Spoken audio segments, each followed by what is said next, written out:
साकेगाव जवळ एका रिक्षाचा अपघात, दुभाजकाला धडकून रिक्षा उलटली. आमदार अपघातग्रस्तांच्या मदतीला स्वतः उचलली रिक्षा. जळगाव येथील एका कार्यक्रमात जाताना मुक्ताईनगर मतदारसंघाचे आमदार चंद्रकांत पाटील यांनी भुसावळ जवळील साकेगाव येथे सकाळी सकाळी माणुसकी आणि आपुलकी दाखवल्याने संपूर्ण परिसरात त्यांचे कौतुक केले जात आहे.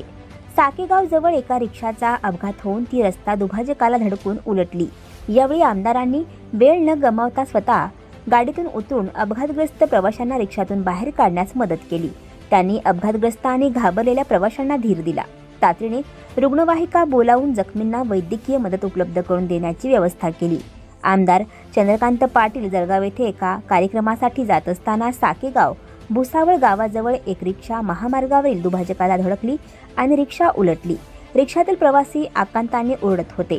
अनेक वाहनांची वर्दळ सुरू होती, परंतु आमदार चंद्रकांत पाटलांनी आपली एकमेव गाडी थांबवली व स्वतः उतरून आमदार चंद्रकांत पाटील गाडीतून प्रवाशांना बाहेर काढण्यासाठी मदत केली. तातडीने अँब्युलन्स बोलावली. अपघाताने हादरलेल्या प्रवाशांना धीर देऊन मदत कार्य केले.